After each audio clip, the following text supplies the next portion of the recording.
Guess who made it to the Stanley Cup playoffs during the middle of a rebuild? It's the Montreal Canadiens. They're the youngest team in NHL history to do it. And a lot of these young guys, they might not know what they're up against. But let me tell you something.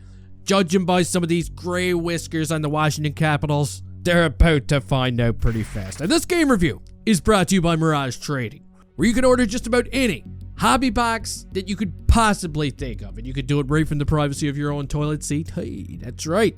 Drop the toilet paper. Don't worry about your ass yet. Because if you truly feel like buying some of these hockey cards, you know, while nobody's looking, while the wife, she's tucked away somewhere looking at the junk on Temu, MirajTrading.com, they've got you covered. They got everything you need. And you can find their links in the description of today's video. All right, here we go.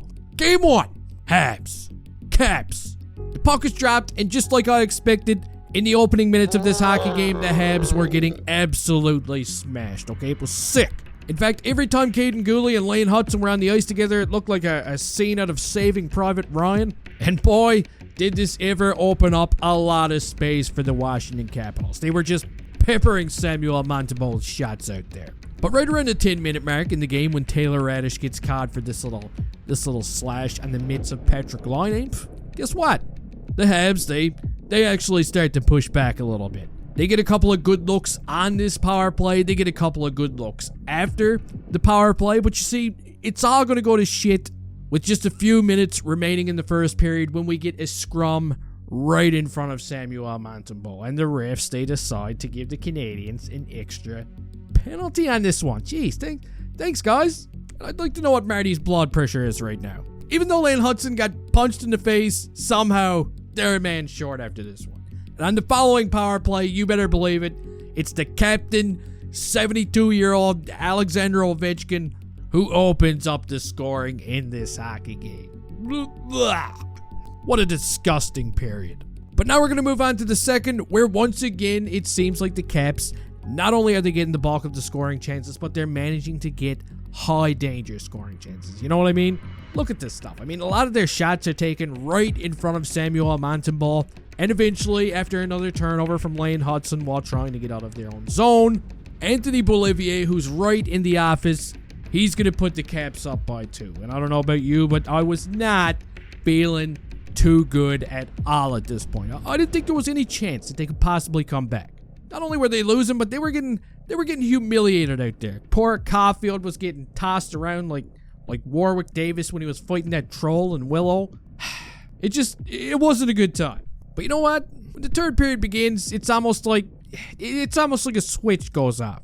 You see, this young Habs team, it feels like they're finally starting to settle down a little bit, and they start to finally take control of this hockey game. Eventually, it's going to be Pierre-Luc Dubois who gets caught for a trip. And on their second power play of the game, our little bundle of joy, he picks up a loose puck and fires one home to put the Habs on the board. And you can really feel the momentum in this game really starting to swing in the Canadiens' favor. Now, with just a few minutes left on the clock, Nick Suzuki's going to score a clutch goal because he's Captain Clutch. He shows extreme patience, and he ties this game up at 2. And I don't care what anyone says, the Caps, they got pretty lucky at this point. Because the Habs, they were all over him. You got to give them some credit. It was anyone's game at this point. So the third period comes to an end, and here's where this video is about to get a little controversial, okay? Because in overtime, there's definitely an argument to be made that the Canadiens, they might have got screwed over a little bit in this one. You see, Patrick Laine, he's at center ice. He's trying to get a piece of this puck as they're tossing it down the ice. But guess what? He gets dumped, okay? The man gets dumped. I feel like he didn't get a fair crack at this thing. Normally, in a situation like this, the right call would be just to let him play, or maybe even have a face-off at center ice. But no, they're not allowed to change, and there's a face-off deep in the Habs zone. A couple of seconds later, Alexander Ovechkin, he scores the overtime winner, and the rest is history, okay? The Caps take Game 1. And that's actually Ovechkin's first overtime winner in the playoffs. Can you believe it?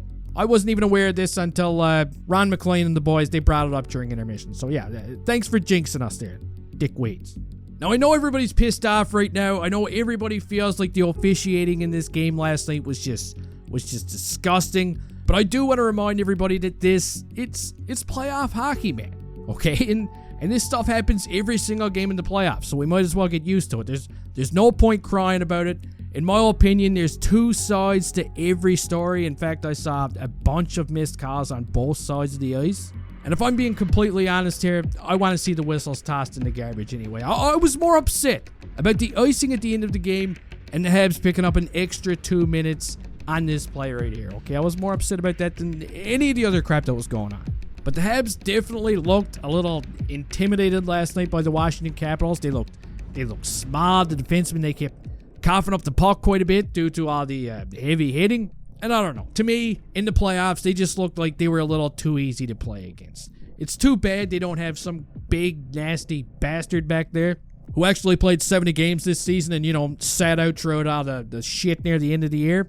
I'm not saying the Canadiens would have won this game with Arby, but what I am saying is they probably wouldn't have got pushed around as much, and he probably would have dished out a little pain of his own. You know what I mean? It would have evened things up a little bit in that department. Now, obviously, there's going to be a rematch on Wednesday, and I'm sticking to my guns. I'm sticking to it. The Habs, they gotta win one of these games in Washington, and you know what? Call me crazy, but I think they could do it. Just based off of what I've seen in the third period, I think the Canadiens can take a game in Washington. They're definitely not going to go down without a good scrap, but what I want now is for you to let me know your thoughts on this game down in the dirty, rotten comments section. Don't forget to slap that like button right across the cheeks before you leave here. And hey, I'll see you next time.